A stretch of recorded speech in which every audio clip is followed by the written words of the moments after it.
मेरा नाम टीनू पैकरा है। मैं गवर्नमेंट हाई सेकेंडरी स्कूल रटोरी की छात्र हूँ। मैं कक्षा 10वीं हेल्थ केयर की स्टूडेंट हूँ। मैं आज आप लोगों को टीकाकरण के बारे में बताने जा रही हूँ। टीकाकरण किसी व्यक्ति के शरीर में रोग प्रतिरोधक क्षमता उत्पन्न करना है या रोग प्रतिरोधक क्षमता बनना टीकाकरण कहलाता है। वैक्सीन टीका यह एक जैव प्रतिरोधक बायोलॉजिकल पदार्थ होता है जो शरीर में विशिष्ट प्रतिरोधक प्रदान करता है। इसमें ऐसे रोगाणु या उत्पाद होते हैं जो हमारे शरीर में रोग उत्पन्न करने में सक्षम नहीं होते, परंतु हमारे शरीर में रोग प्रतिरोधक क्षमता उत्पन्न करते हैं। टाइप ऑफ वैक्सीन ये 5 प्रकार के होते हैं। पहला जीवित दुर्लभ टीके, दूसरा मृत निष्क्रिय टीके, तीसरा विष टीके, चौथा संयुक्त टीके। आइए जानते हैं टीकाकरण सारणी के बारे में। जैसा कि आप देख सकते हैं, सारणी कब देना है, मात्रा, स्थान सब इस सारणी में बना लिया है।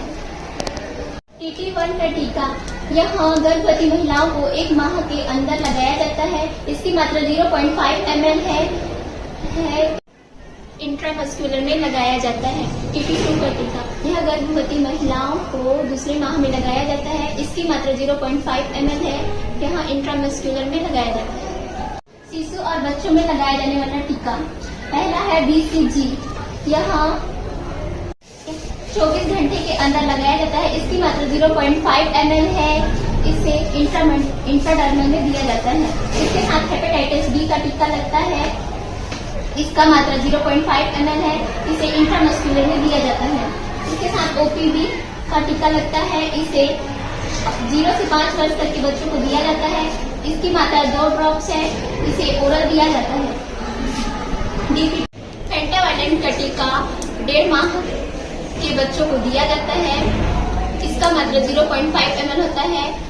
इसे इंट्रामस्कुलर में दिया जाता है। पेंटावालेंट 2.5 माह के अंदर दिया जाता है। इसकी मात्रा 0.5 ml है। इसे इंट्रामस्कुलर में लगाया जाता है। इसके साथ OPV का वैक्सीन दिया जाता है।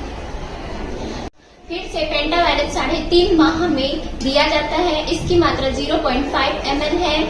यहाँ इंट्रामस्कुलर में लगाया जाता है। इसके साथ OPV का घोल दिया जाना आवश्यक है। इसकी मात्रा 2 बूंद है। इसे ओरल दिया जाता है। इसके बाद मीजल्स का टीका दिया जाता है। यह 9 से 12 माह के अंदर दिया जाता है। इसकी मात्रा 0.5 ml है। इसे सबक्यूटेनियस में दिया जाता है। का घोल 6 माह के अंदर दिया जाता है। इसकी मात्रा 1 ml है। इसे ओरल दिया जाता है।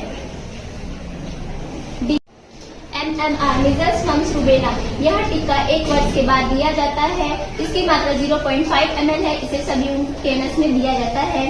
इसके साथ OPV का टीका भी दिया जाता है। टीकाकरण के महत्व। टीकाकरण बच्चों के जीवन को सुरक्षित रखता है। टीकाकरण रोगों के प्रसार को रोकता है। टीकाकरण सुरक्षित और प्रभावी है। टीकाकरण भविष्य को सुरक्षित रखता है। टीकाकरण लंबी जीवन दर को बढ़ावा देता है। टीकाकरण स्वास्थ्य में वृद्धि करता है। इसके बाद 5 वर्ष में TPT का टीका लगता है। उसके बाद 10 वर्ष में टिटनेस का टीका लगता है। Thank you.